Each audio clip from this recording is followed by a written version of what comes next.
नमस्कार विद्यार्थी मित्रांनो, तुमचं सहर्ष स्वागत आहे आपल्या ऑनलाईन प्लॅटफॉर्मवर। विद्यार्थी मित्रांनो, आपल्याला आज असा विषय बघायचा आहे जो की प्रत्येक कॉम्पिटिटिव्ह एक्झामची तयारी करणाऱ्या विद्यार्थ्यांच्या मनामध्ये भीती निर्माण करतो आणि तो विषय म्हणजे इकॉनॉमिक्स।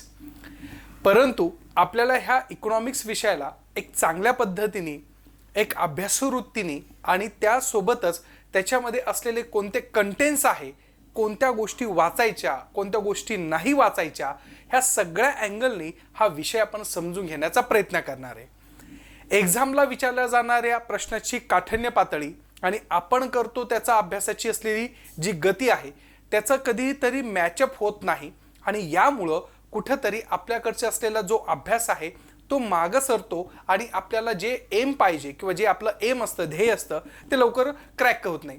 त्यामुळं आज आपण इकॉनॉमिक्स विषयामध्ये जेव्हा हात घालायचा असेल तर त्यावेळेस अगदी सोप्या सरळ भाषेमध्ये आपण याला समजून घेण्याचा प्रयत्न करू। मी शब्द वारंवार काढतोय तो समजून घेण्याचा, का? कारण की इकॉनॉमिक्स विषय हा समजून घेण्याचा असतो, पाठांतराचा बिलकुल नसतो। खूप विद्यार्थ्यांचे त्या स्वरूपातले असे जेव्हा आमचं कन्व्हर्सेशन होतं किंवा आमच्या त्या गोष्टीवर बातचीत होती तेव्हा विचारविनिमय होतो, त्यावेळेस एक गोष्ट तिथं कॉमनली सगळ्यांचा एक प्रश्न असतो की सर आम्हाला हा सब्जेक्ट समजतच नाहीये, म्हणून मी हा शब्द काढतोय की पहिले याला समजून घेऊ। इकॉनॉमिक्स विषय हा सामान्य स्वरूपामध्ये आपल्या दैनंदिन जीवनाशी निगडीत असलेला विषय, त्याला आपण क्लिष्ट बनवतो आणि क्लिष्ट बनवून त्याच्या अननेसेसरी गोष्टी लक्षात ठेवण्याचा प्रयत्न करतो। मग हे सगळ्या गोष्टी आपल्याला आज बाजूला काढायच्या आहे आणि ह्या सगळ्या गोष्टी समजून घेताना आपल्याला याच्यातले एक्झाम ओरिएंटेशननी काय काय बघायचंय, कोणत्या घटकावर बघायचं आहे, कोणत्या घटकावर आपल्याला क्वेश्चन विचारतो आणि कोणत्या उपघटकांवर क्वेश्चन विचारले जात नाही, हेही आपण याच्यामध्ये बघणार आहोत। या स्वरूपामध्ये मी ॲडव्होकेट सुधीर बोडखे तुमचं स्वागत करतो। विद्यार्थी मित्रांनो, पहिली तर गोष्ट ती म्हणजे काय की अर्थशास्त्राचा अभ्यास कसा करावा आणि त्याच्यामध्ये कोणती घटक असतात आणि परीक्षाभिमुख त्याचा असलेला अभ्यासक्रम कसा दिलेला आहे। बघा, कोणत्याही विषयाला जेव्हा तुम्हाला हात घालायचा असतो तो विषयाला हात घालता वेळेस डोक्यामध्ये एकच गोष्ट असली पाहिजे, ती म्हणजे काय, तो विषय नेमकं काय सांगतोय, त्या विषयाची ग्रॅव्हिटी कोणत्या स्वरूपात आहे आणि त्या विषयामध्ये कशा प्रकारचं असलेलं कंटेंट लपलेलं आहे। ज्यावेळेस आपण असं म्हणतो की अर्थशास्त्र, तर अर्थशास्त्राचं आपल्याला हे सगळं ज्ञान हे कधी कळतं, ज्यावेळेस आपल्याकडे हातामध्ये सिलेबस असतो। मग आपल्याकडं पूर्व परीक्षा आणि मुख्य परीक्षा ह्या दोन परीक्षांचे असलेले सिलेबस आपल्या हातामध्ये असायला पाहिजे। मग आता या सिलेबसमध्ये पर्टिक्युलर इकॉनॉमिक्स विषयावर कशा प्रकारचे असलेले त्यांनी सिलेबस डिकोड केलेला आहे हे आपल्याला तिथं कळलं पाहिजे। काय होतं, आपण अभ्यास करतो, पुस्तकांचं वाचन करतो, परंतु पुस्तकाचं वाचन करून तेवढं सफिशियंटली आपल्याला समजतं हे कधीही होऊ शकत नाही। त्यामुळं आपल्याला त्या इकॉनॉमिक्सच्या असलेल्या टर्मिनॉलॉजीज काय आहे, त्याच्यामध्ये असलेले महत्त्वाचे घटक कोणते आहे, त्याच्यामध्ये त्याचे उपघटक कोणते आहे की ज्या घटकावर कंटिन्युअसली क्वेश्चन विचारलेला आहे, हे आपल्याला समजणं गरजेचं आहे। त्यामुळं त्या इकॉनॉमिक्स विषयाला डिकोड करण्यासाठी आपण हा पर्टिक्युलर जो मेन्सचा सिलेबस असतो तो मेन्सचा सिलेबस आपण बघणार आहे। का? कारण की त्याच्यामध्ये घटक, उपघटक आणि परीक्षाभिमुख तिथं सिस्टमॅटिकली सगळ्या गोष्टी लिहून ठेवलेल्या आहे। मग आता मनामध्ये शंका निर्माण होती की सर आम्ही तर पूर्व परीक्षाही आपण अभ्यास केला नाही किंवा पूर्व परीक्षेचा अभ्यास एवढा ताकदीचा नाहीये आणि सर डायरेक्ट तुम्ही मेन्सच्या गोष्टी करतात। यस, मी मेन्सच्या गोष्टी करतो। का करतो? कारण की मेन्सचा सिलेबस हा डिकोडिफाईड केलेला आहे। डिकोडिफाईड म्हणजे काय, स्पष्टपणे त्याच्यामधले घटक नमूद केलेले आहे। जर तुम्ही प्रिलिम्सचा असलेला सिलेबस बघितला तर त्याच्यामध्ये अगदी 1 लाईन किंवा 2 लाईन्समध्ये सिलेबस दिलाय। मग मला एक सांगा, जर तुम्हाला फक्त म्हटलं की भारताची अर्थव्यवस्था अभ्यास करा, भारताची अर्थव्यवस्था बजेट अभ्यास करा, अरे पण त्याच्यामध्ये नेमकं वाचायचं काय, कोणत्या गोष्टी वाचायच्या, ह्या सगळ्या गोष्टीचा असलेला संदर्भ लागला पाहिजे की नाही। मग अशा स्वरूपामध्ये आपल्याला मेन्स सिलेबस हा सुंदररित्या आयोगानेच काय केलेला आहे, डिकोड करून दिलेला आहे। त्यामुळं आपल्याला ह्या डिकोड करता वेळेस सगळ्या गोष्टीचं अवलोकन करणं अपेक्षित आहे, किंबहुना ते आपण केलंच पाहिजे। मग आता आपण त्या मुख्य परीक्षेच्या ओरिएंटेशननी त्याच्या पद्धतीने आपण अभ्यास कसा केला पाहिजे आणि त्याचे घटक कोणते आहेत ते पहिले आपण समजून घेऊ आणि त्याच्यानंतर आपल्याला प्रत्येक अजून ह्या सिलेबसला डिकोड करू, जेणेकरून तुमचा अभ्यास एकदम सुटसुटीत पद्धतीने होऊन जाणार आहे. मग आपल्याला सिलेबस दिला आहे मेन्सचा, कंबाईन मेन्सचा, ज्याला आपण ग्रुप बी मेन्स म्हणतो, तर त्याचा सिलेबस आहे आणि तो सिलेबस आपण पहिले हाताशी घेणार आहे. म्हणजे मुख्य परीक्षेच्या ओरिएंटेशनने आपण अभ्यास करायचा, मग पूर्व परीक्षा ऑटोमॅटिकली त्याच्यामध्ये कव्हर होती. आता काही विद्यार्थी म्हणतात की सर पूर्व परीक्षा आणि मुख्य परीक्षा एकत्रित अभ्यास करता येऊ शकतो का? तर हो, 100% करता येतो. संयुक्त पूर्व परीक्षा आणि संयुक्त मुख्य परीक्षा यांचा. का? कारण की विषय सारखे आहे, फक्त काही मोजके विषय सोडले तर बाकीच्या विषयांमध्ये तुम्हाला फक्त थरोली डेप्थमध्ये जावं लागतं. त्यामुळं तुमचा अभ्यास तेवढा स्ट्रॉंगली तिथं आपल्याला करावा लागणार आहे अर्थव्यवस्थेच्या मुख्य परीक्षेच्या दृष्टिकोनातून. मग आता इथं इकॉनॉमिक्सचा ज्यावेळेस विषय बघतो तर त्यावेळेस आपल्याला काय दिसतंय की पर्टिक्युलर त्यांनी समग्रलक्षी अर्थशास्त्र आणि भारतीय अर्थव्यवस्था हे दोन मोठे हेडिंग दिलेले आहे मेन्सच्या एक्झाममध्ये. मग आता समग्रलक्षी अर्थशास्त्र त्याला इंग्लिशमध्ये मॅक्रो इकॉनॉमी म्हणतात. इकॉनॉमिक्सचे प्रकार दोन असतात, एक मायक्रो इकॉनॉमी आणि दुसरा असतो त्या प्रकारचा असलेला मॅक्रो इकॉनॉमी. मग आता मायक्रो इकॉनॉमी म्हणजे काय आणि मॅक्रो इकॉनॉमी म्हणजे काय याचा संदर्भ आपल्याला सुरुवातीला घ्यावा लागणार आहे. तो मी तुम्हाला जो सिलेबस डिकोड करायचा आहे त्याच्यामध्ये मी सांगेल. मग इथं समग्रलक्षी म्हणजे मॅक्रो इकॉनॉमीचा अभ्यास सांगितलेला आहे. मग याच्यामध्ये स्थूल स्वरूपामध्ये तुम्हाला कॉन्सेप्च्युअल क्लॅरिटीचा बेसिस इथं क्वेश्चन तुम्हाला विचारला जाण्याची शक्यता आहे. मग समग्रलक्षी अर्थ त्याचा अर्थ काय आहे तिथं तुम्हाला सिलेबसमध्ये दिलाय. दुसरी गोष्ट दिली आहे वृद्धी आणि विकास, म्हणजे कॉन्सेप्च्युअल क्लॅरिटीवर क्वेश्चन असणार आहे. त्याच्यानंतर सार्वजनिक वित्त, त्याच्यानंतर आंतरराष्ट्रीय व्यापार आणि आंतरराष्ट्रीय भांडवल. आता हा तर समग्रलक्षी अर्थ म्हणजे अर्थशास्त्र म्हणजे मॅक्रो इकॉनॉमीच्या संदर्भामध्ये इथं दिलेला आहे. आता आपल्याला पर्टिक्युलर असलेल्या भारताच्या अर्थव्यवस्थेवर काय सिलेबस दिलेला आहे तर सरळ सांगितलेलं आहे की भारतीय अर्थव्यवस्थेची आव्हाने आणि आर्थिक सुधारणा. दुसरा पॉइंट दिलेला आहे भारतीय शेती आणि ग्रामीण विकास. तिसरा पॉइंट आहे सहकार क्षेत्र. चौथा आहे मौद्रिक व वित्तीय क्षेत्र. पाचवा आहे सार्वजनिक वित्त आणि वित्तीय संस्था. सहावा आहे उद्योग क्षेत्र आणि सेवा क्षेत्र. त्याच्यानंतर पायाभूत सुविधा विकास, त्याच्यानंतर आंतरराष्ट्रीय व्यापार आणि भांडवल आणि महाराष्ट्राची अर्थव्यवस्था. अशा प्रकारे त्यांनी स्पष्टपणे आपल्याकडे अर्थशास्त्राच्या असलेल्या काही मूलभूत घटकांवर हात ठेवलेला आहे आणि ह्या मूलभूत घटकांचं तुम्हाला अभ्यास करायचा सांगितलेला आहे. पण तरीही विद्यार्थी मित्रांनो, आता आपल्याला फक्त सिलेबस माहीत झालाय.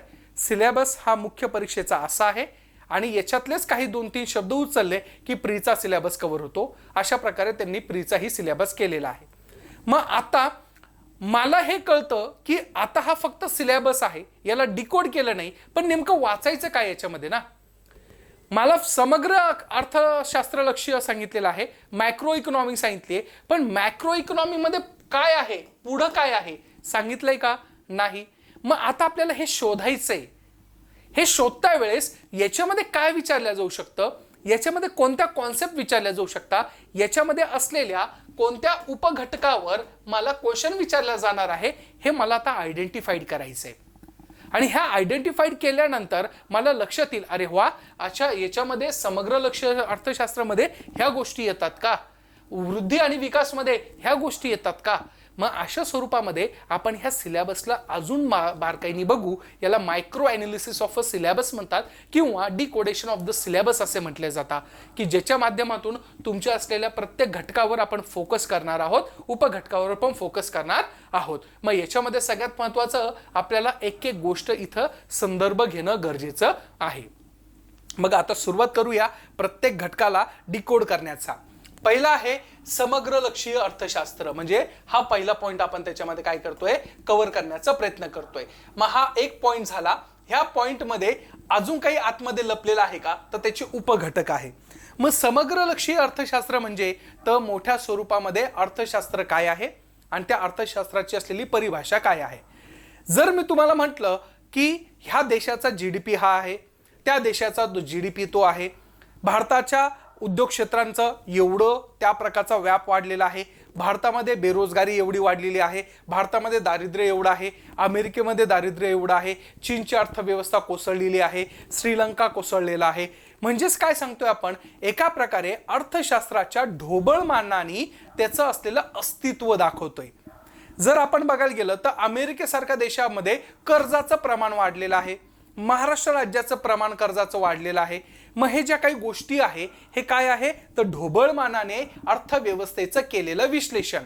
मग हे सगळं कुठं होत असतं, ज्यावेळेस तुमची अर्थशास्त्र ही समग्रलक्षी म्हणजे मॅक्रो इकॉनॉमीच्या ओरिएंटेशननी बघितल्या जातं. म्हणजे थोडक्यात आपल्याला समग्रलक्षीय अर्थव्यवस्थेमध्ये त्या देशाची, कोणत्याही देशाची, भारत असो, चीन असो, अमेरिका असो, कोणत्याही देशाचा ज्यावेळेस अर्थशास्त्राचा ढोबळमानाने ठोक टाळ्याच्या आधारावर ज्यावेळेस तुम्ही ॲनालिसिस करतात की अशा प्रकारचं असलेलं त्याचा जीडीपी वाढलाय, कमी झालाय का काही झालेला आहे, तर त्यावेळेस त्या देशाचा अभ्यास म्हणजे मॅक्रो इकॉनॉमी आहे असं म्हटल्या जातं. म्हणजे तुमच्या लक्षात आलं असेल की मॅक्रो इकॉनॉमी म्हणजे ढोबळमानाने केला गेलेला अभ्यास.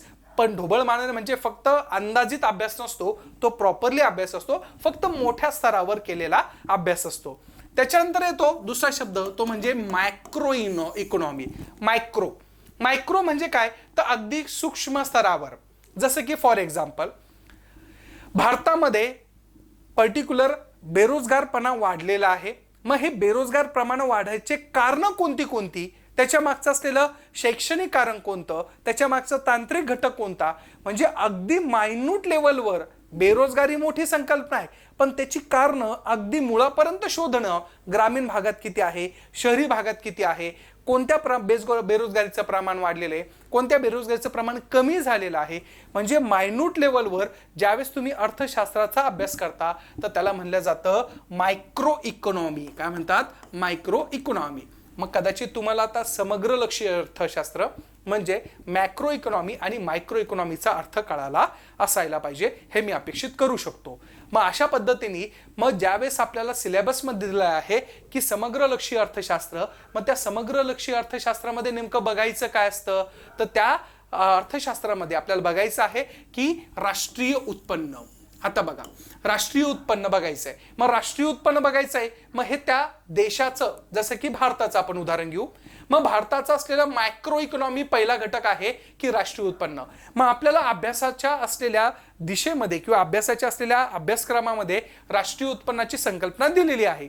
मग राष्ट्रीय उत्पन्नामध्ये आपल्याला काय बघायचं तर याच्यामध्ये आपल्याला बघायचं जीडीपी बघायचा, त्याच्यानंतर जीएनपी बघायचा, त्याच्यानंतर एनएनपी बघायचा, त्याच्यानंतर एनडीपी बघायचा. हे अशा विविध ज्या संकल्पना आहे की त्या देशाचे असलेलं उत्पन्न किती आहे, राष्ट्रीय उत्पन्न म्हणजे त्या देशाचं उत्पन्न किती आहे. मग ते देशाचं उत्पन्न आपण काही टर्मिनॉलॉजीमध्ये सांगत असतो, काही पर्टिक्युलर असलेल्या काही डेफिनेशनमध्ये सांगत असतो. ते म्हणजे काय तर जीडीपी, जीएनपी, एनडीपी, एनएनडी, एनएनपी अशा पद्धतीच्या माध्यमातून आपण याला इलॉबरेट करत असतो. मग आता एक्झामला तुम्हाला डिरेक्टली याच्यावर व्याख्याच्या असलेल्या आधारावर क्वेश्चन विचारला जातो. मग क्वेश्चन विचारला जातो what is the difference between GDP and GNP, अशा प्रकारचा क्वेश्चन विचारला जातो. त्याच्यानंतर तुमचा असलेला एनडीपी, एनएनपी मधला फरक काय आहे, फॅक्टर कॉस्ट काय आहे, मार्केट प्राइस काय आहे, आणि सोबतच सध्या चर्चेमध्ये चालू आहे की ग्रॉस व्हॅल्यू ॲडेड काय आहे. म्हणजे एका प्रकारे त्या देशाच्या असलेल्या राष्ट्रीय उत्पन्नाच्या घटकांमध्ये काय काय गोष्ट केल्या जाती, कोणत्या गोष्टी मोजल्या जातात आणि ते कशाच्या आधारावर मोजल्या जातात, आणि त्या स्वरूपामध्ये त्या राष्ट्रीय उत्पन्नाच्या असलेल्या ज्या संकल्पना आहे त्याच्यावर विचारले गेलेले क्वेश्चन्स हे मॅक्रो इकॉनॉमीमध्ये विचारल्या जातात. मग आता आपल्या भारताचा अभ्यास करायचा तर भारताचा जीडीपी किती आहे, भारताचा जीएनपी किती आहे, भारताचा एनएनपी किती आहे, भारताचा एनडीपी किती आहे, भारताची ग्रॉस व्हॅल्यू ॲडेड किती झालेली आहे, हे सगळं आपल्याला इथं अभ्यास करायचा आहे संपूर्णरित्या, सखोलरित्या. याच्याही पलीकडे जाऊन त्या प्रकारे आपल्याकडं आता क्वेश्चन विचारला जात आहे की राष्ट्रीय उत्पन्न तुम्ही जर काढत असाल तर राष्ट्रीय उत्पन्नाच्या काही थेरीज आहे, याच्यावर मेन्समध्ये क्वेश्चन विचारले गेलेले आहे.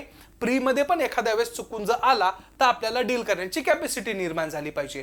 मग अशा वेळेस राष्ट्रीय उत्पन्न मोजण्याच्या काही थेरीज असतात आणि ते थेरीज निर्माण करणारे काही सिद्धांत निर्माण करणारे काही पूर्वी लोक होते. मग त्या प्रकारचे असलेले 17वे शतक, 18वे शतक, 19वे शतक, 20वे शतक ह्या प्रत्येक शतकानुसार राष्ट्रीय उत्पन्न किती असेल ह्या संदर्भामध्ये प्रत्येकाचे मतमतांतर होते. मग अशा वेळेस त्या थेरीज जे सिद्धांत आहे त्याच्यावरही क्वेश्चन विचारले जातात. सोबतच त्या प्रकारचं राष्ट्रीय उत्पन्न मोजमापीसाठी आपल्याकडं संस्था आहे. मग NSSO त्या प्रकारचं असलेलं NSO अशा स्वरूपातल्या असलेल्या पर्टिक्युलर असलेल्या CSO ह्या सगळ्या ज्या संस्था आहे त्या संस्थांचा देखील आपल्याला काय करायचं आहे अभ्यास इथं करायचा आहे. म्हणजे आपल्याला एक घटक दिलेला आहे राष्ट्रीय उत्पन्न, परंतु त्या राष्ट्रीय उत्पन्नाच्या संदर्भामध्ये विविध जे प्रकारचे डायमेन्शन्स आहे ना ते डायमेन्शन्स आपल्याला कव्हर करायचे आणि ह्या डायमेन्शनच्या माध्यमातून आपल्याला एक्झॅक्टली कशा पद्धतीचं असलं इकॉनॉमिक्स बद्दल विचारलेलं आहे हे अंडरस्टँड करता येऊ शकतं. हा तर झाला पहिला पॉइंट. मग तुमचं क्रिस्टल क्लिअर झालं असेल. मग आता इथं GDP विचारला जाऊ शकतो तुम्हाला. मग GDPच्या संदर्भामध्ये GDP कॅल्क्युलेशनची जी मेथड आहे ती आपण 2015 पासून चेंज केलेली आहे. मग आता इथं मार्केट प्राइस का बेसिक प्राइस का फॅक्टर कॉस्ट ह्या संदर्भामध्ये ज्या पर्टिक्युलर मिसलिडिंग कॉन्सेप्ट्स आहे त्या आपण पूर्ण क्रिस्टल क्लिअर करून घेणार आहे. म्हणजे एका प्रकारचं असलेलं राष्ट्रीय उत्पन्न मोजण्यासाठी लागणाऱ्या काही ज्या गोष्टी असेल ह्या सगळ्या गोष्टी आपण काय करणार आहे याच्यामध्ये तंतोतंत अंडरस्टँड करून घेण्याचा प्रयत्न करणार आहे. दुसरा का घटक आहे तर त्या प्रकारचा तो म्हणजे काय दारिद्र्य आहे. आता आयोग नेमकं आणि कंटिन्युअसली एकाच गोष्टीवर क्वेश्चन जास्त विचारतो. तो फेवरेटेड टॉपिक्स म्हणजे त्याचा दारिद्र्य आहे. मग दारिद्र्याच्या संदर्भामध्ये काय विचारलं जातं कारण की हा एका प्रकारचा असलेला समग्रलक्षी अर्थशास्त्राचा भाग आहे. मग दारिद्र्याच्या संदर्भामध्ये जर त्याची विचारायची पद्धत काय असेल आयोगाची तर विशेषतः 2-3 डायमेन्शन तो दारिद्र्यावर पकडतो. जसे की फॉर एक्झाम्पल काय विचारतो तर त्या संदर्भामध्ये असलेली समिती. मग विविध प्रकारच्या समित्या आपल्याकडे आहे. अलग गट आहे, लक्कडवाला कमिटीज आहे, त्याच्यानंतर तेंडुलकर कमिटीज आहे, त्याच्यानंतर रंगराजन कमिटी आहे 2011-12ची, त्याच्यानंतर तुमच्या असलेल्या जे सिंग कमिटी आहे. अशा विविध प्रकारच्या असलेल्या ज्या समित्या आहे त्या समित्यांच्या स्वरूपामध्ये तुम्हाला क्वेश्चन विचारला जातो किंवा त्या समित्यांनी त्या प्रकारचे असलेले काही शिफारस केले असेल तर शिफारसीवर तुम्हाला काय केलं जाणार आहे तिथं क्वेश्चन विचारला जाणार आहे. मग दारिद्र्य घटक वाचता वेळेस आपल्या डोक्यामध्ये काय असलं पाहिजे तर पहिली गोष्ट दारिद्र्य म्हणजे काय, बेसिकली त्याची डेफिनेशन काय, दारिद्र्य म्हणजे काय, सोबत दारिद्र्याच्या स्वरूपामध्ये जी समिती आहे त्या समित्यांचं असलेले नावं काय काय आहे ते नावं तुम्हाला माहिती असणं गरजेचं आहे. त्यांनी दिलेल्या काही शिफारसी त्या शिफारसी तुम्हाला माहिती असणं गरजेचं आहे. सोबतच दारिद्र्य मोजमाप करण्यासाठी काही संकल्पनांचा वापर केला जातो आणि त्या संकल्पनेचा वापर करता वेळेस NSSOच्या माध्यमातून काही गोष्टी केल्या जातात. आता दारिद्र्य मोजलं जातं ते NSSO मार्फत. मग NSSO मार्फत जर दारिद्र्य मोजलं जात असेल तर ऑटोमॅटिकली ते मोजता वेळेस आपल्याला काही कॉन्सेप्ट वापरल्या जातात. URP आहे, MRP आहे, MMRP आहे. अशा विविध प्रकारच्या असलेल्या ज्या काही संकल्पना आहे त्या संकल्पनेवर जास्त फोकस केला जातो. मग तिथंही क्वेश्चन आपल्याला विचारल्या जातं. मग दारिद्र्य आणि त्या घटकाशी निगडीत असलेल्या ह्या गोष्टी तुम्हाला अंडरस्टँड होणं अपेक्षित आहे. हा तर झाला त्याच्यातला सब पॉइंट्स. अजून दारिद्र्याबद्दल काय विचार करता येऊ शकतो किंवा दारिद्र्यावर काय क्वेश्चन्स विचारल्या जातात तर लक्षात ठेवायचं दारिद्र्यावर महत्त्वाचा विषय त्या प्रकारचा डिटेलमध्ये जर क्वेश्चन गेला तर आपल्याला विचारलं जातं की दारिद्र्याची कारणे कोणती आणि ते कारणे कशामुळे झाली आहे आणि त्याला दूर करण्याची असलेली गव्हर्नमेंटनी काय काय स्टेप्स उचलले आहे. जसं की एकदा विचारलं होतं की दारिद्र्य कमी करण्यासाठी 20 पॉइंट्स प्रोग्राम काय आहे आणि 20 पॉइंट्स प्रोग्रामच्या माध्यमातून आपण पॉवर्टी एलिव्हेशन्स प्रोग्राम कशा पद्धतीने आपण यूज केलेले आहे. आता अशा स्वरूपामध्ये तुम्हाला ते दारिद्र्य जी संकल्पना आहे ती कंपल्सरी माहीत असणं अपेक्षित आहे कारण की याच्यावर आयोग क्वेश्चन विचारतो. इथं कोणत्याही प्रकारचं इफ बट लावायचं नाही की मला माहीत आहे किंवा माहीत नाहीये, हे पाठच करायचं. याच्यामध्ये क्वेश्चन हमखास विचारला जातो. याच्यामध्ये सगळ्यात महत्त्वाचं जर बघायला गेलं तर अजून काय दिसतं आपल्याला आकडेवारी. तुम्ही आकडेवारी फिक्स करून ठेवायची. हे आकडेवारीवर क्वेश्चन विचारल्या जातात. मग तिथं रुरलची आकडेवारी, अर्बनची आकडेवारी, सोबतच तिथं स्टेट वाईज आकडेवारी कसं आहे. आयोगाचा जर फेवरेट कोणी व्यक्तिमत्व असेल तर तो तेंडुलकर समिती आहे. मग तेंडुलकर समितीच्या संदर्भामध्ये 2005ला अपॉइंटमेंट, 9ला रिपोर्ट हातात आणि त्या प्रकारचं असलेलं कॅल्क्युलेशन केलंय 4, 5, 9, 10, 11, 12. मग अशा वेळेस तिन्ही असलेल्या स्वरूपामध्ये आकडेवारी तुम्हाला माहिती असणं गरजेचं आहे दारिद्र्याचा ज्यावेळेस तुम्ही अभ्यास करशाल त्यावेळेस. मग अशा वेळेस ह्या सगळ्या कॉन्सेप्ट तुमच्या डोक्यामध्ये असायला पाहिजे. मग त्याच्याही पुढे जाऊन त्या प्रकारचं असलेलं दारिद्र्यावर एक अजून पेटेंटेड आणि तिथं चर्चेमध्ये असलेला संकल्पना म्हणजे काय तर त्या प्रकारचं असलेलं ह्युमन पॉवर्टी इंडेक्सच्या ऐवजी आता त्या प्रकारचा असलेला मल्टी डायमेन्शनल पॉवर्टी इंडेक्स जो आपण वापरतोय आहे त्या संदर्भामध्ये भरपूर क्वेश्चन विचारलेले. मग इथं UNDP आणि UNDPच्या माध्यमातून जो MPI तयार केलेला आहे त्याच्यावर कंटिन्युअसली आता क्वेश्चन विचारत आहे. मग मल्टी डायमेन्शनल पॉवर्टी इंडेक्स काय आहे, त्या प्रकारच्या असलेल्या काही कॉन्सेप्ट इथं अजून काही आहे का असोसिएट, इथंही क्वेश्चन विचारल्या जातात. त्यामुळं तुम्हाला दारिद्र्याचा अभ्यास करता वेळेस ह्या सगळ्या गोष्टी तिथं अभ्यास करायला लागणार आहे. बघा आपण किती डिकोड करतोय म्हणजे कोणत्या घटकावर कशा प्रकारचा क्वेश्चन विचारला जाऊ शकतो याचा एक अंदाज बांधता येऊ शकतो आपल्याला. आणि हा अर्थशास्त्राचा विषय अगदी सोपा होऊ शकतो. कारण की तुम्हाला कळलं पाहिजे की समग्र लक्ष्य अर्थशास्त्र म्हणल्यावर तिथं मुलगा घाबरतो, अरे मॅक्रो इकॉनॉमी बोले तो क्या, आणि त्याच्यामध्ये काय असू शकतं. मग त्याच्यामध्ये हे जर आपण बघायला गेलं तर हेच आहे. फक्त इथं त्या प्रकारच्या कॉन्सेप्ट्स काय आहे आणि कोणत्या एरियावर क्वेश्चन विचारतो हे तुम्हाला मायन्यूट ॲनालिसिस झालं पाहिजे. आणि आपण त्या पद्धतीची टेस्ट सिरीज लॉन्च करणार आहोत. आणि त्या टेस्ट सिरीजमध्ये प्रत्येक घटक, उपघटक, ह्या सगळ्या उपघटक असेल किंवा घटक असेल तर त्याच्यावर मायन्यूटली मी क्वेश्चन्स तयार करणार आहे. मग तुम्हाला कोणताही आणि कशाही प्रकारचा क्वेश्चन येऊ द्या तो आपण चांगल्या प्रकारे डील करू शकतो. त्याच्यानंतर समग्र लक्ष्य अर्थशास्त्रामध्ये तिसरा घटक येतो तो म्हणजे बेरोजगारी. मग आता बेरोजगारीवर काय विचारलं जातं किंवा बेरोजगारी हा उपघटक आहे, ह्या उपघटकावर कशा प्रकारचे क्वेश्चन विचारले जातात तर लक्ष ठेवायचा. बेरोजगारीवर त्या प्रकारचा क्वेश्चन देत्या वेळेस ते सगळ्यात पहिले त्या स्वरूपातली व्याख्या विचारतात की बेरोजगार म्हणजे काय, बेरोजगार कोणाला म्हणावं. दुसरा आहे त्याच्यामध्येच तो म्हणजे काय, त्या बेरोजगारीचे प्रकार विचारले जातात. म्हणजे तुम्हाला बेरोजगारीचा अभ्यास करता वेळेस इथं डोक्यामध्ये ठेवलंच पाहिजे की मला बेरोजगारीचा अभ्यास करताना त्याची व्याख्या लक्षात ठेवणं आहे, त्याच्यासोबत त्याचे प्रकार लक्षात ठेवणं आहे. मग बेरोजगारी मोजता वेळेस त्याचं मोजमाप कोण करतं याच्यावर पण तिथं काय केलेलं आहे त्या प्रकारचा क्वेश्चन विचारलेला आहे. मग बेरोजगार मोजमाप कोण करणार आहे, कशा पद्धतीने आहे आणि ह्या सगळ्या प्रकारच्या असलेल्या गोष्टीच्या माध्यमातून गव्हर्नमेंटनी काय इनिशिएटिव्ह घेतलेले आहे की बेरोजगारी कमी करायची आहे. त्या मग तुमच्या असलेल्या बेरोजगारीची उदाहरणं भरपूर आहे मग किंवा ते टाइप्स भरपूर आहे. मग त्याच्यामध्ये डिस्गस अनएम्प्लॉयमेंट आहे, सिजनल अनएम्प्लॉयमेंट आहे, त्याला प्रच्छन्न बेरोजगारी म्हणतो किंवा हंगामी बेरोजगारी म्हणतो, सुशिक्षित बेरोजगारी म्हणतो.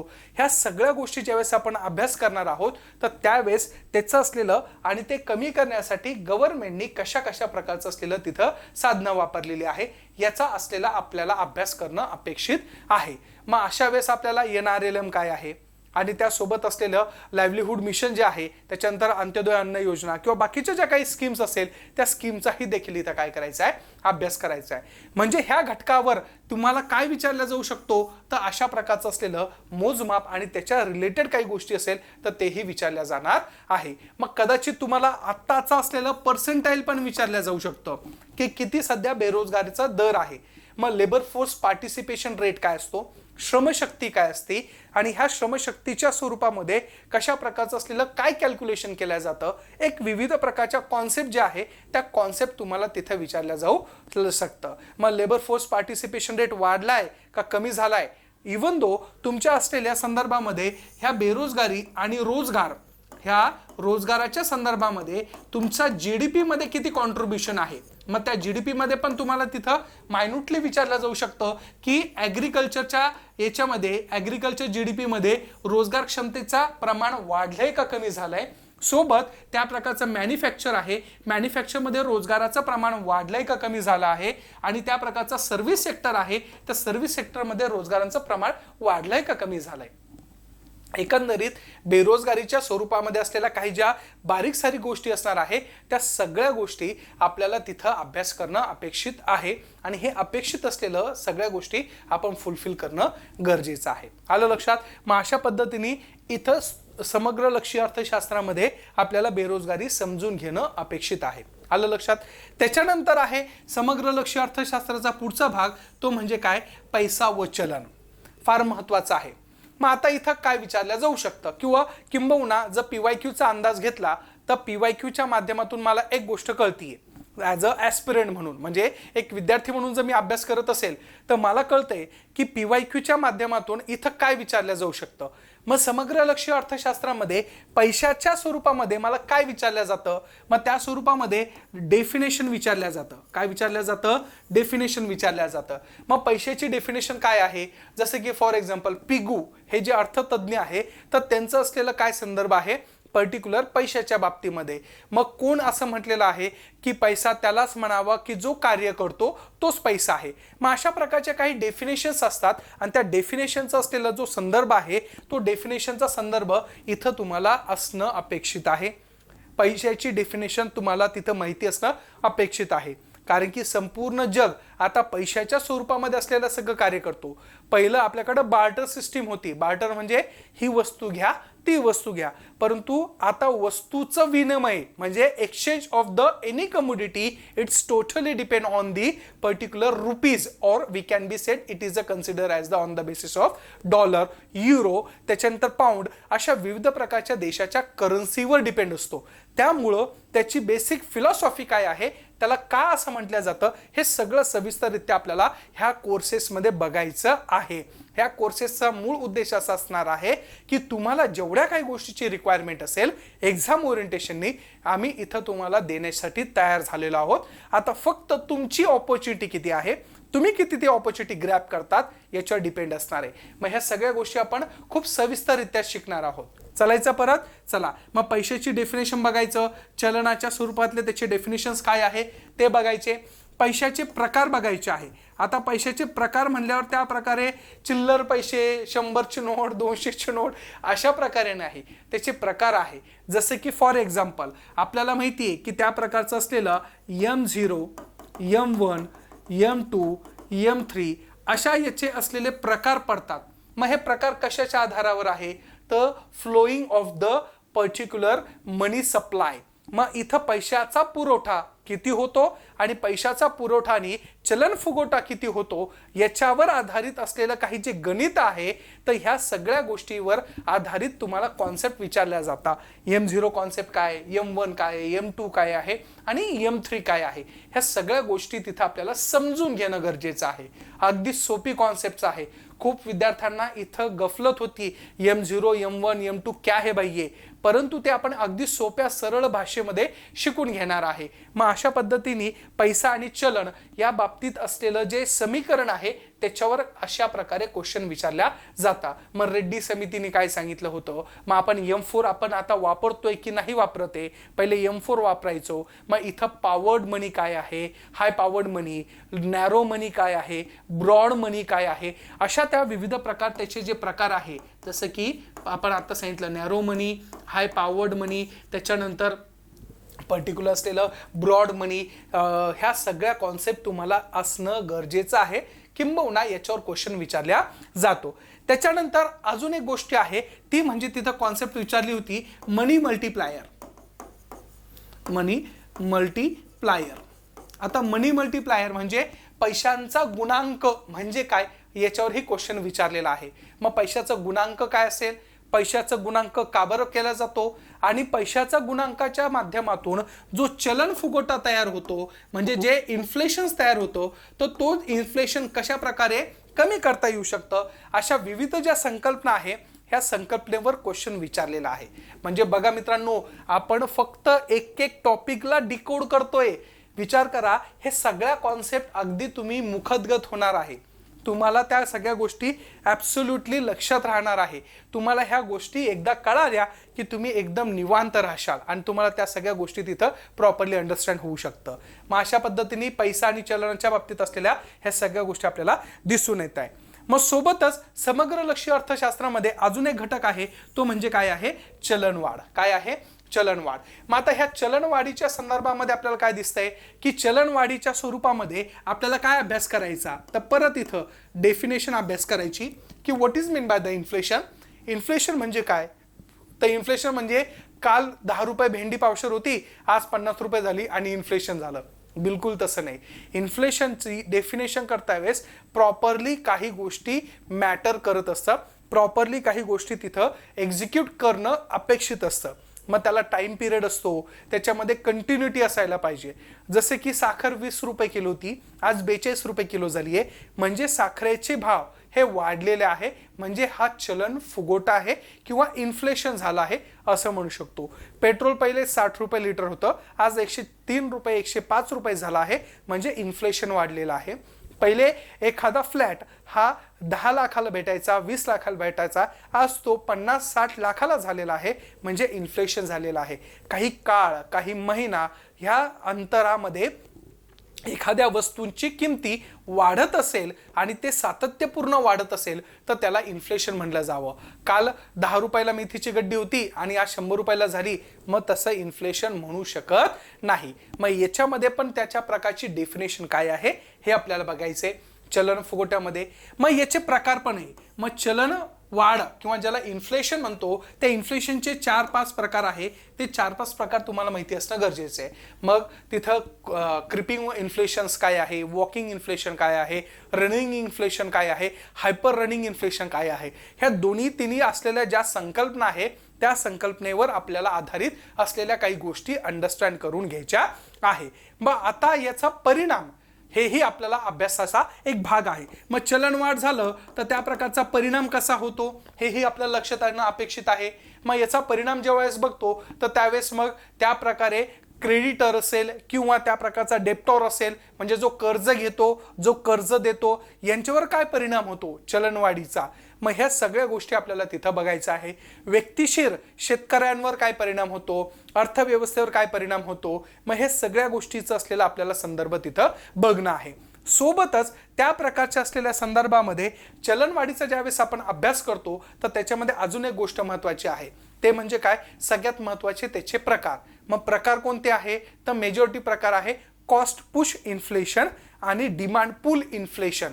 मग याच्यातला डिफरन्स काय आहे, इन्फ्लेशन काय आहे, इन्फ्लेशनरी रेट काय आहे, आणि ह्याच्यावर क्वेश्चन वारंवार आयोगाने विचारलेले आहे, हे लक्षात घेणं गरजेचं आहे. आणि कॉस्ट पुश इन्फ्लेशन त्या प्रकारचं असलेलं डिमांड पुल इन्फ्लेशन हे तुम्हाला विचारलेलं आहे. एक मध्यंतरी काळामध्ये असाही क्वेश्चन विचारला होता की इन्फ्लेशनरी गॅप काय आहे, इन्फ्लेशनरी गॅप काय आहे, हे तुम्हाला तिथं विचारलेला क्वेश्चन्स आहे. मग इथं तुम्हाला इन्फ्लेशनरी गॅप पण इथं अभ्यास करणं अपेक्षित आहे. मग हे सगळे जेव्हा तुम्ही अभ्यास करणार आहे मित्रांनो, तर आपला एकच उद्दिष्ट असणार आहे की सखोल आणि सविस्तररित्या चर्चा करून एकदम सोप्या भाषेत आपल्याला शिकायचं आहे.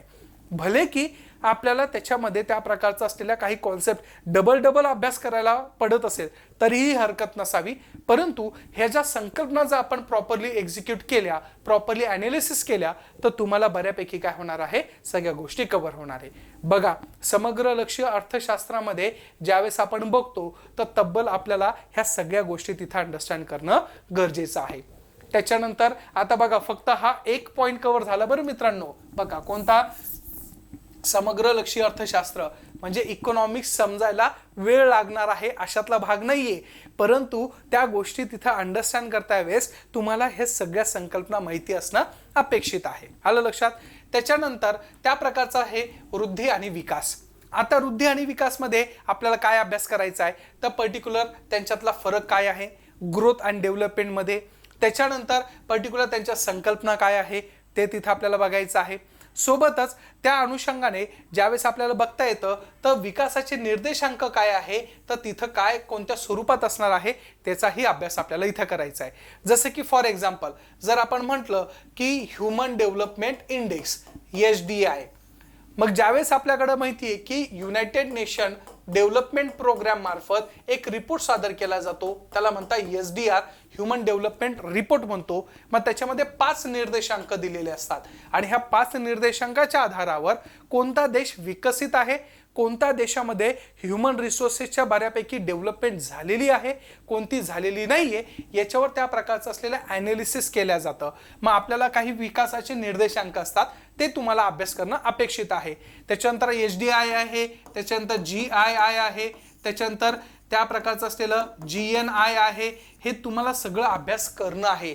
मग ग्लोबली पर्टिक्युलर्स असलेलं जे आपण म्हणतो ना की स्त्री आणि पुरुषांमध्ये असलेला तुमच्या असलेली ही जी प्रकार आहे डिफरन्शिएट, त्याचाही विकास निर्देशांक इथं चेक केला जातो. त्या प्रकारचा असलेला एका वेळेस तुम्हाला याचाही निर्देशांक विचारलेला आहे PHDI, याच्यावर प्रेशराइज ह्युमन डेव्हलपमेंट इंडेक्स, याच्यावरही क्वेश्चन विचारलेला आपल्याला दिसून येतो. मग अँथ्रोपोसेन ह्या प्रकारच्या काळापासून त्या आत्तापर्यंत जी डेव्हलपमेंट झालेली आहे, त्या डेव्हलपमेंटमध्ये खऱ्या अर्थाने आपला विकास झाला आहे का अधोगती झाली आहे, याचा संदर्भ घेण्यासाठी हा PHDI आपण इनोव्हेट केलेला आहे. मग अशा पद्धतीने ह्या सगळ्या डेव्हलपमेंटल जे इंडेक्स आहे त्या इंडेक्सवर क्वेश्चन विचारलेले आहे आणि ते तुम्हाला माहिती असणं अपेक्षित आहे. त्याच्यानंतर येतो शाश्वत विकास. याच्यामध्ये भरपूर विकासाचे निर्देशांक आहे मित्रांनो. मग ग्लोबल हंगर इंडेक्स आहे, त्याच्यानंतर ग्लोबलच्या स्वरूपामध्ये अजून काही एज्युकेशनल डेव्हलपमेंटल इंडेक्स असेल तर तेही आपण याच्यामध्ये इन्क्लूड करू शकतो. त्याच्यानंतर आहे शाश्वत विकास, म्हणजे ज्याला आपण SDG म्हणतो. मग आता इथं अभ्यास करता वेळेस SDG तर 2015 पासून तर 2030 पर्यंत ह्या सगळ्या गोष्टीवर भाष्य केलंय. मग त्याच्या पहिले काय होतं तर त्याच्या पहिले होतं MDG. मग मिलेनियम डेव्हलपमेंट गोल्स काय आहे. मग मिलेनियम डेव्हलपमेंट गोल्स त्या प्रकारच्या असलेल्या स्वरूपामध्ये त्याचे प्रकार काय, SDG चे प्रकार किती आहे, कोणत्या स्वरूपातला आहे आणि किती कशा पद्धतीने त्यांनी विचारलेला आहे. अशा विविध आणि असंख्य स्वरूपातल्या गोष्टी आणि त्याच्या माध्यमातून ह्या सगळ्या गोष्टीवर विचारलेले जे संकल्पना आहे याच्यावर तुम्हाला क्वेश्चन विचारलेले आहे. त्यामुळं अभ्यासामध्ये तुम्हाला ह्या संकल्पना, त्याचे असलेले काही संदर्भ हे हाताशी नेहमी असायला पाहिजे. मग वृत्तपत्र असेल किंवा तुमचं असलेलं जे काही बुक्स असेल त्या बुक्सच्या माध्यमातून इथं कव्हर करता आलंच पाहिजे. या संदर्भामध्ये निश्चिंत राहा, तुम्हाला सगळं डायजेस्टिव्ह मटेरियल हातात दिलं जाणार आहे आणि त्या डायजेस्टिव्ह मटेरियलच्या माध्यमातून तुम्हाला बऱ्यापैकी गोष्टी तिथं रिव्हॉल्व करता येऊ शकतं. त्याच्यानंतर वृद्धी आणि विकासामध्ये काय बघू शकतो आपण तर त्या प्रकारे त्याच्यातले घटक कोणते कोणते आहे. वृद्धी आणि विकासाचे घटक पण एकदा विचारलेले आहे, त्यामुळे हे घटक पण आपण तिथं बघू शकतो की what are the contributive ingredients within the development of any country. मग जसे की शिक्षण आहे, आरोग्य आहे, रोजगार आहे, हे घटक आहे ना त्या देशामध्ये. जसे की उदाहरणार्थ जर तुम्हाला म्हटलं की साऊथ आफ्रिकेमध्ये आणि भारतामध्ये विकसित कोण आहे तर तुमचं उत्तर असणार आहे भारत आहे. तुम्हाला जर विचारलं की पाकिस्तान आणि भारतामध्ये कोण विकसित, भारत आहे. पाकिस्तान का नाहीये, कारण की पाकिस्तानमध्ये आरोग्य व्यवस्था नाहीये, पाकिस्तानमध्ये शिक्षणाची व्यवस्था नाहीये, पाकिस्तानमध्ये रोजगार व्यवस्था नाहीये, त्याच्यानंतर पाकिस्तानमध्ये अर्थव्यवस्था व्यवस्थित नाहीये. परंतु हे सगळं भारतामध्ये व्यवस्थित चालू आहे की नाही. मग याचा अर्थ काय की these are the particular ingredients, these are the major factors which are contributing to the develop of your nation. मग अशा वेळेस तिथं ह्या सगळ्या गोष्टी बघितल्या जातात. जसं की आता रिसेंटली भारत स्किल इंडियावर जास्त फोकस करतोय, तांत्रिक घटकाच्या असलेल्या रोजगारावर फोकस करतोय. का, जागतिक स्तरावरची डिमांड ती आहे. आता आपल्याला माथाडी कामगार अपेक्षित आहे का, नाही. आपल्याला अपेक्षित काय आहे की तांत्रिक घटकाच्या आधारावर असलेला जो युवा वर्ग आहे त्याची निर्मिती करणे. मग अशा पद्धतीच्या माध्यमातून ज्यावेळेस तुम्ही बघता तर त्यावेळेस वृद्धी आणि विकासामध्ये हे पॉइंट्स सब पॉइंट्स तुम्हाला माहिती असणं अपेक्षित आहे. पुढचा घटक आहे सिलेबसचा, तो म्हणजे काय, सार्वजनिक वित्त. आता सार्वजनिक वित्त हा एका प्रकारे भारताच्या असलेल्या अर्थव्यवस्थेचा गाभा मानला जातो. मग सार्वजनिक वित्त ज्याला इंग्लिशमध्ये पब्लिक फायनान्स म्हणतात. मग आता सार्वजनिक वित्ताबद्दल काय अभ्यास केला पाहिजे तर भारताच्या असलेल्या प्रत्येक पैशाचं असलेलं नियोजन आणि त्याचा अभ्यास हा म्हणजे सार्वजनिक वित्तामध्ये केला जातो. मग याच्यामध्ये काय आहे की सार्वजनिक वित्त आणि वित्तीय धोरण काय असेल तर त्याच्यावर अभ्यास केला जातो. दुसरी गोष्ट राजकोषीय धोरण म्हणजे गव्हर्नमेंटच्या पॉलिसीज कोणत्या आहे किंवा गव्हर्नमेंटच्या बाबतीमध्ये गव्हर्नमेंटनी बजेटच्या माध्यमातून किती एक्सपेंडिचर केला आहे आणि बजेटच्या माध्यमातून किती गोष्टी घेतलेल्या आहे याच्यावर केलं गेलेलं लेखाजोखा म्हणजे राजकोषीय धोरण। मग अशा पद्धतीच्या माध्यमातून हे राजकोषीय धोरणाच्या बाबतीत गव्हर्नमेंटनी केलेल्या एक्सपेंडिचरवर असलेल्या आधारित काही गोष्टी आहे ते तुम्हाला लक्षात येणं गरजेचं आहे। त्याच्यानंतर गव्हर्नमेंटचं बजेटची संकल्पना काय आहे, त्या प्रकारचं असलेलं झिरो बेस बजेट, त्याच्यानंतर जेंडर बजेटिंग, अशा विविध प्रकारच्या कॉन्सेप्ट तुम्हाला विचारल्या जातात। म्हणजे बजेटचा अभ्यास करता वेळेस फक्त भारताचं बजेट काय एवढंच अभ्यास करायचा का नाही, त्याचा पहिले आपल्याला अर्थ समजून घेणे, त्याचे असलेले प्रकार समजून घेणे, त्या प्रकारच्या असलेल्या विविध ज्या काही गोष्टी नवीन इनोव्हेटिव्ह काढलेल्या आहे त्या इनोव्हेटिव्हचा असलेला संपूर्णरित्या अभ्यास करणे। जसे की जेंडर बजेटिंगवर 3 वेळेस क्वेश्चन विचारलेला आहे। मग इथं अभ्यास असं सांगतो की मला बजेट संकल्पना आणि त्याच्या रिलेटेड असलेल्या काही गोष्टी इथं अंडरस्टूड झाल्या पाहिजे। त्याच्यानंतर बजेटची प्रक्रिया काय आहे इथं त्या प्रकारचं असलेलं क्वेश्चन विचारल्या जातात। What are the procedural aspect of the your budgetary framings, मग हे सगळ्या गोष्टी तिथं तुम्हाला माहिती असणं अपेक्षित आहे।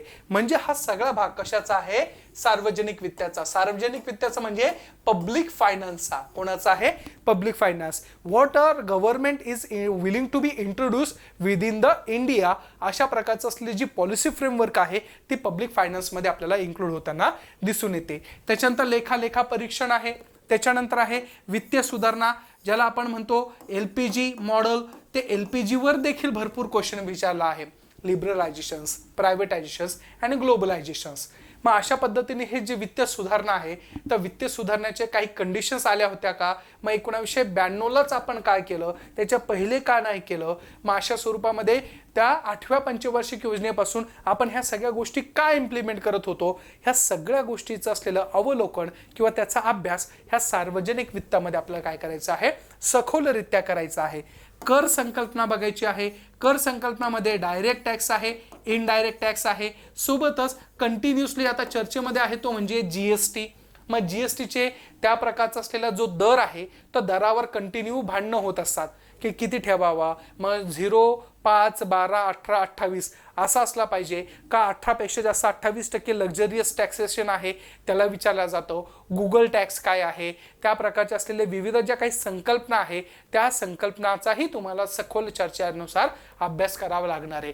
थोडक्यात कर रचना आणि कर रचनेच्या संदर्भामध्ये काही सिद्धांत आहे का, ते सिद्धांत पण तुम्हाला काय करावं लागणार आहे, इथं अभ्यासाला घ्यावे लागणार आहे। मग अशा प्रकारे कर संकल्पनाच्या अभ्यासामध्ये तुम्हाला ह्या सगळ्या गोष्टी घेणं अपेक्षित आहे। भारताची कर रचना कशी आहे, प्रोग्रेसिव्ह आहे का रिग्रेसिव्ह आहे, ॲड व्हॅलोरम टॅक्स काय आहे, सर्व्हिस टॅक्स काय आहे, व्हॅट काय आहे, ह्या सगळ्या ज्या संकल्पना आहे भारताच्या रिलेटेड तो आपण तिथं अभ्यास करणार आहे। मग त्या कर रचनेचे टप्पे, कर रचनेमधून आपल्याला सध्या इंडियन गव्हर्नमेंटला किती फायदा होतोय, किती लॉस होतोय, मग गव्हर्नमेंटनी काय इनिशिएटिव्ह घेतलेले आहे, मग या स्वरूपामध्ये नवीन इनिशिएटिव्हचा जर संदर्भ घ्यायला गेलं तर विविध उपक्रम राबवलेले आहे। ह्या सगळ्या गोष्टी आपल्याला तिथं काय करायचं आहे, अंडरस्टँड करायचं आहे। म्हणजे सार्वजनिक वित्तामध्ये जास्त सखोलरित्या आपल्याला अभ्यास करणं अपेक्षित आहे आणि याच्यावर त्या प्रकारचं असलेलं क्वेश्चन विचारल्या जातात। त्याच्यानंतर कर विभागणी आहे संघ राज्यामध्ये,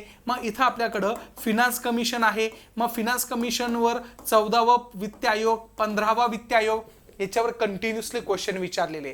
मग 14वा वित्त आयोग कोण आहे, 15वा वित्त आयोग काय आहे, त्याच्या संदर्भामध्ये कशा प्रकारच्या अध्यक्षांची निवड केल्या जाते, कोण आहे, सध्या किती % आहे, 41% आहे, मग 42 होतं, 1% कुठं गेला, मग हॉरिझॉन्टल डिस्ट्रीब्युशन काय आहे, व्हर्टिकल डिस्ट्रीब्युशन काय आहे, ह्या सगळ्या ज्या संकल्पना आहे कर बाबतीच्या मध्ये आपल्याला इथं सविस्तररित्या स्टडी करायचे आहे। म्हणजे सार्वजनिक वित्ताच्या बाबतीमध्ये हे अभ्यास करता वेळेस तुमच्या डोक्यामध्ये असायलाच पाहिजे की हे आपल्याला सगळं शिकायचं आहे। अगदी सोप्या भाषेमध्ये आहे, दिसायला शब्द अवघड आहे परंतु आपण याला अगदी सोपं करून समजून घेणार आहे। म्हणजे काय होईल की विद्यार्थ्यांना तुम्हाला ज्या पद्धतीच्या गोष्टी लागतात त्या सगळ्या गोष्टी आपण काय करू शकतो, इथं करू शकतो। टॅक्स रिफॉर्म काय आहे, टॅक्स रिफॉर्मचाही संदर्भ आपण इथं घेऊ शकतो। त्याच्यानंतर आहे आंतरराष्ट्रीय व्यापार आणि आंतरराष्ट्रीय भांडवल। मग आता आपण हे सगळं देशांतर्गत आणि देशाच्या संदर्भामध्ये बघतोय, परंतु आंतरराष्ट्रीय स्तरावरच्या काही घडामोडी असतात की ज्याचा असलेला परिणाम भारताच्या अर्थव्यवस्थेवर होतो। मग याच्यामध्ये आपल्याला विशेषतः बघायचा आहे व्यापारांचा सिद्धांत। आंतरराष्ट्रीय व्यापार चालतो, बघा, एका देशाने दुसऱ्या देशासोबत व्यापार करणे, दुसऱ्या देशासोबत आपला व्यापाराची असलेली गती डिसाईड करणे, ह्या सगळ्या गोष्टी ज्यावेळेस आपण बघतो तर त्यावेळेस आपल्याला कळतं की व्यापार सिद्धांत असणं गरजेचं आहे. मग त्याच्या संदर्भामध्ये कॉस्ट ॲडव्हान्टेज थेरी आहे, absolute cost advantage theory, comparative advantage theory, ह्या सगळ्या थेरीज आपल्याला तिथं बघायचं आहे की व्यापार कसा होतो. व्यापार हा काही नवीन नाहीये, म्हणजे अगदी हडप्पा संस्कृती कालीनपासून आपल्याकडं दुसऱ्या देशांसोबत आपण व्यापार करतोय. मग व्यापाराच्या काही थेरीज असतात, त्या थेरीजच्या माध्यमातून आपल्याला काही गोष्टी करणं भाग पडतं. मग ह्या सगळ्या गोष्टीचा अभ्यास याच्यामध्ये करायचा आहे. त्याच्यानंतर BOT आहे, BOP आहे, सोबत त्याच्यानंतर विदेशी व्यापाराचे धोरण काय आहे हेही आपल्याला इथं अभ्यास करायचा आहे. विदेशी व्यापार सुधारणा करायची आहे. त्याच्यानंतर प्रमुख प्रादेशिक संस्था असेल आणि त्या प्रकारच्या आंतरराष्ट्रीय काही संस्था असेल, त्या संस्थांचा इथं सखोल अभ्यास करायचा आहे. जसे की फॉर एक्झाम्पल तुमचं असलेलं इथं तर पुढं आहे एशियन ग्रुप आहे, एशियन ग्रुप नंतर तुमचं असलेलं युरोपियन युनियन आहे, त्याच्यानंतर युनायटेड नेशन्स आहे, त्याच्यानंतर WTO आहे, त्याच्यानंतर ILO आहे. अशा काही आंतरराष्ट्रीय सर्व संस्था आहे, जसं की वर्ल्ड बँक आहे, IMF आहे. ह्या सगळ्या संस्था आपल्याला इथं अभ्यास करायच्या आहे की ज्याच्या माध्यमातून त्यांचं कंपोजिशन ते कसं वर्क करतात आणि भारताच्या संदर्भामध्ये कशा आहे. जसं की आत्ताच्या मेन्स पेपरमध्ये राज्यसेवेच्या मुख्य परीक्षेमध्ये विचारलेलं आहे की IMF कोणाला कर्ज देतं, मग सर्व राष्ट्रांना देतं का फक्त विकसनशील राष्ट्रांना देतं का विकसित राष्ट्रांना देतं, ह्या संदर्भामध्ये असे क्वेश्चन विचारलेले. मग आपल्याला त्या संदर्भामध्येच अभ्यास इथं करणं अपेक्षित आहे. त्याच्यानंतर जागतिकीकरण असेल, उदारीकरण असेल, खाजगीकरण असेल, त्याच्यावरही क्वेश्चन विचारलेले आहे, तेही आपल्याला संदर्भ घेणं गरजेचं आहे. त्याच्यानंतर बहुराष्ट्र कंपन्या, गॅट आणि WTO, अशा विविध ज्या संकल्पना आहे त्या संकल्पनेचा इथं आपण अभ्यास करणार आहोत. जसे की फॉर एक्झाम्पल गॅट बद्दल विचारलेलं होतं, WTO ची स्थापना कधी झाली आहे, 1995लाच का झाली, त्याच्या पहिले काय होतं, मग गॅट अस्तित्वात आल्यानंतर खरं देशामध्ये प्रगती झाली का, मग WTO ची जी आज नियमावली तयार झाली आहे तर त्याच्यामध्ये काय प्रॉब्लेम्स आहे, कोणते प्रॉब्लेम्स नाहीये, ह्या सगळ्या गोष्टीचा असलेला संदर्भ याच्यामध्ये लागणार आहे. म्हणजे बघा विद्यार्थी मित्रांनो, आपण जो अभ्यास करणार आहोत तो सखोल आणि डीप मध्ये तिथे अभ्यास करणार आहोत. मग समग्रलक्षी अर्थशास्त्रामध्ये एवढे सगळे पॉइंट्स येतात आणि ह्या सगळे पॉइंट्सचा असलेला संदर्भ भारताशी रिलेटेड कसा आहे याचा आपण संपूर्णरित्या ॲनालिसिस करणार आहोत. ह्या व्हिडिओचा एकच उद्देश आहे की तुम्हाला तुमच्या अभ्यासाचं एकदम डेप्थ ऑफ नॉलेज कसं आहे ते मिळवायचं कसं, तर त्याही संदर्भामध्ये आपण याच्यामध्ये कव्हर केलेलं दिसून येतंय. मग उद्या चालून तुम्हाला जर विचारला जात असेल काही कॉन्सेप्च्युअल गोष्टी तर त्याही क्लिअर झाल्या पाहिजे आणि फॅक्च्युअल डेटा हा तुमच्या मुखात असला पाहिजे. ती सगळी तयारी आपण आपल्या कोर्सेसमधून नक्की करून घेणार आहे, जेणेकरून तुम्हाला सगळ्या गोष्टी इझिली कन्व्हर्टेबल होणार आहे. ठीक आहे, मग आपण भेटूया आपल्या कोर्सेसमध्ये की ज्याच्या माध्यमातून तुम्हाला ह्या सगळ्या गोष्टी दिसणार आहे. Thank you so much.